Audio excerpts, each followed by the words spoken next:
Nosebleeds, violent capsizes, and very angry sailors. Leg 4 is only 4 days old, and already it's a tough test.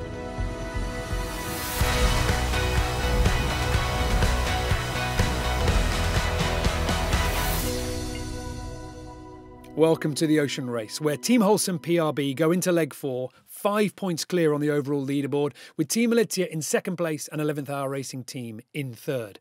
Now, if any of our boats are lucky enough to win every single remaining leg in this edition, they will be able to pick up an additional 25 points. But the way that the calculations work, Team Wholesome PRB would have to be roundly beaten on more than one of those legs in order to slip off the top spot. So the big question is, how is leg 4 going? The start in Itajaí saw all 5 boats fighting for the perfect spot on the line, with the fleet lined up early and edging forwards together, trying to keep their bows clean. Bioterm was in the middle with Team Militia to windward. And the trick was finding the perfect moment to sheet on the sails and accelerate. All our teams aiming to cross the line milliseconds after the gun to burst onto the course at top speed at the earliest opportunity. But 11th Hour Racing Team and Guyot Environment Team Europe were just a little too keen and were over the line before the start. The penalty was to return and restart while the other 3 boats pushed on ahead. The twists and turns saw some place changes, but ultimately the fleet remained tight as they raced in front of the city, making the most of the steady breeze. These were just the opening moves of the leg, and soon the fleet pushed out into the open ocean. The rest of the 5,550 miles of leg 4 is going to feature around 18 days of ducking in and out of the coast, splitting either side of exclusion zones, crossing the equator once again, and finding the wind to blast into Newport. Plenty of twists and turns to come, and at first the weather was perfect, if a little lumpy out at sea, with rainbows welcoming the fleet back onto the water. But rainbows means rain, and rain can make the wind very unstable. A lot's been going on. I think we've already peeled 3 times in like the first 2 or 3 hours of this race between the jib and the code 0. So the wind keeps coming up and down, and quite big clouds and a few rainbows as well. So yeah, this is the first moment we've had consistent conditions, but we're definitely having to be on our toes here, trimming a lot, changing sails quite a lot. We've already seen someone else wipe out and capsize, so yeah, it's hectic. The wind was coming in squalls and often with little warning. It was Bioterm that Annie Lush had seen on their side. But that capsize didn't seem to happen in any serious wind. Instead, the boat was either tripped up by the autopilot or perhaps a jammed rope. Whatever caused the excess heel, it overpowered the rudders and spun the boat through a tack. Dangerous for the sails and rigging when the sailors haven't prepped the support for the mast on the other side. While wrestling with the tiller, skipper Paul Mayer lost his footing and slid across the cockpit floor, narrowly avoiding the other crew. From there, the task was to stabilise the boat and get it pointing back to where it should be. Not so easy when the boat has stopped and the rudders are not producing enough force to turn the boat. It's quite the introduction for the sailors new to the race on this leg. Alan Roberts of the UK joining Bioterm, along with previous Ocean Race winner Marie Rieu, a 2-time Olympian who won the race with Dongfeng Race Team. On board 11th Hour Race Team, 6-time race veteran Damien Foxall was brought out of retirement. Damien, on your way back, got a question for you. When was your last night offshore? Oh, that is a good question. A while ago. You excited? Yeah, does it go dark? The Irish sailor won the ocean race back in 2011-12, and while he hasn't featured in the race since 2015, his skills are far from rusty. Another team making changes is current race leader Team Wholesome PRB. 3 new sailors stepping on board for this leg.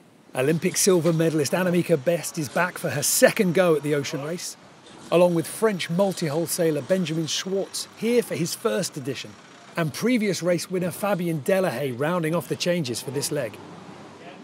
Team Militia also had some changes. Along with Will Harris back in the skipper's role, Chris Pratt stepped on board, a new crew member for this leg, and took the helm to get a feel for the setup. Sometimes steering the boat is also a good way to learn from him, to learn how to how to trim it better, and most of the time you are less efficient than the autopilot, but in some tidy moment you can be a bit better than him if you're really focused. So for all of our teams that are making these changes, bringing these new sailors up to speed is a process that started weeks ago onshore. Typically, when a sailor joins a professional team or even a serious amateur one, they're handed a manual that breaks down all the manoeuvres and outlines the role that that person will play while they're at sea racing. Now, some of you have noticed pages of this manual dotted around the cockpit. They're like instructional lists that outline all the jobs that need to be done to perform a tack or a jibe or any number of things that our mockers might be doing on the racecourse. And you wanted to know a little bit more about how the sailors use them. Well, while we were in Brazil, we sat down with Francesca Klapcic from 11th Hour Racing Team to tell us more. Behind here, you can see like some kind of information taken on board. It can look quite basic, and people are wondering why like professional sailors that have done this for ages still need to remember that there are rudders, foils, and stack and ballast. But honestly, that's something that if you're pretty tired and you come on watch and or come on deck for a maneuver, it's like a flight control check. So we try to always go through it. So before every maneuver, we make sure that the rudder is down, that the foil is extended, that the ballast are full or empty or there's a transfer, make sure the sheets are clear, and we go through that every single time because there are things that we can't control. So, you know, sometimes damages or anything that we can't control, but actually human mistakes is what we can control. And we try to avoid that, making a list of things where we get through, and we make sure that everything is set up properly to try to minimize mistakes, and that's pretty much our goal every single maneuver. The first tack offshore for our teams was during the night, and it was clear to see how important these crib lists are. Racing in the dark, in breeze, is no time to get a maneuver wrong.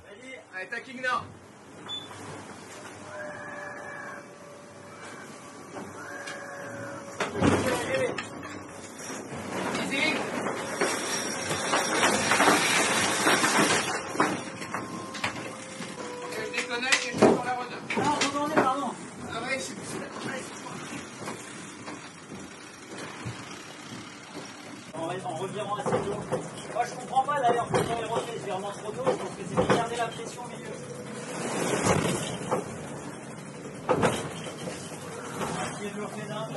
But despite the expertise of our sailors, there was bad luck for Team Militia during the night. Navigator Nico Lundven came back from working on deck, nursing a bloody nose.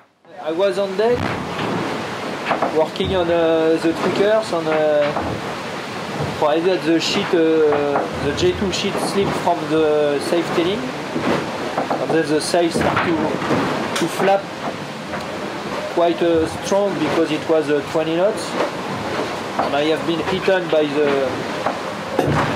by the sheet or maybe a carabiner, I don't know, because it was night, so it was dark, so I didn't see. So I feel a bit like a box player who has lost his match. Wrong place at the wrong time, and the team risking being a crew member down. But Nico's injuries didn't stop him from working, and the Frenchman got on with navigating with one hand while nursing his injury. And it was a good thing too, as the boats had reached the first big navigational decision, the first tack to take them back east. It was the first of many, especially for boats like Bioterm, who were more than keen to play the smaller ships in the bay, as the 5 teams could enjoy the open racetrack before they passed Cabo Frio. But with space comes options, and not always welcome ones. For 11th Hour Racing Team, it was unclear what the correct move was. Yeah, I can't figure out what's going on.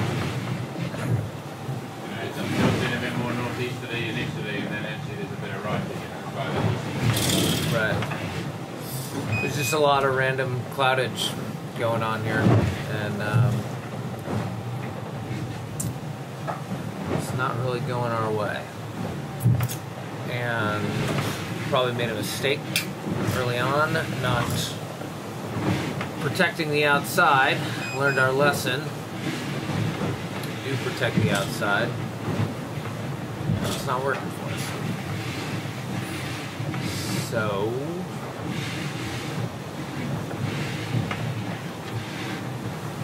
we regroup. In the end, they decided that offshore was best, as the forecast did show more wind that way. The only real question was, could they get there soon enough to take advantage of it? Everyone in the fleet was fighting through the transitions in the wind, with concentration being tested to the limit. Luckily on Team Militia, Nico Lundven was shaking off the worst of his injury.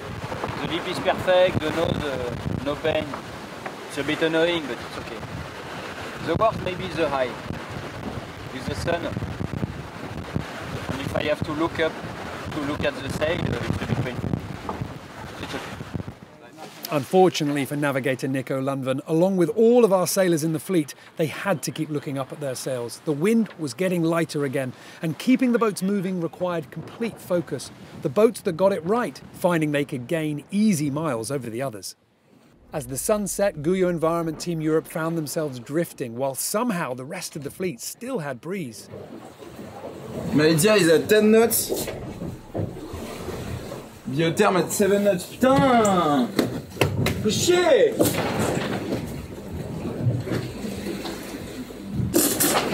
On va rester à 2 heures quand même. C'est quand même un truc de ouf! But Benjamin didn't need to take it too personally. Everyone was in the same situation, including current leaders Team Holcim PRB. Everyone except 11th Hour Racing Team, who seemed to simply slip through the bubble and effortlessly take the lead heading north. Tonight and this morning was non-sleeping condition. Yeah, a lot of clouds, so no wind, G0, G2, tacking, no wind, 20 knots of wind, no wind. Yeah, it was an hard night. I'm sure it's hard for the nerve. Hard to keep calm. As the wind returned, 11th Hour Racing Team was nicely in the lead. And when the next wind shift encouraged everyone to head north, it was a drag race back up the coast of Brazil. The big decision was which side of the exclusion zone each boat was going to go when they exited the bay. But as the fleet got close, there was enough breeze inshore to sail the shorter distance. And so a tacking battle between the physical land and the virtual exclusion limit is set to roll on. Team Militia were closest to the coast, and for new crew member Chris Pratt, it was clear what kind of challenge they could expect. For the next hour of sailing, as you saw, we have a lot of maneuver, a lot of tack to do forward, so we managed to take a maximum of rest this night. The boat was doing it well alone with the autopilot, so it was just about watching, looking if there is no fishing ship or cargo ship or platform, oil platform, and matching the speed with Biotherm, which is just like 10 miles here.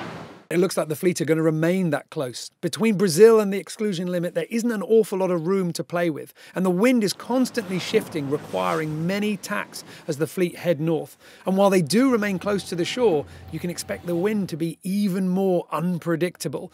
This is going to be a real strain on the sailors and the navigators. Let's hope that those new crew members stepping on board for this leg have brought with them some fresh energy.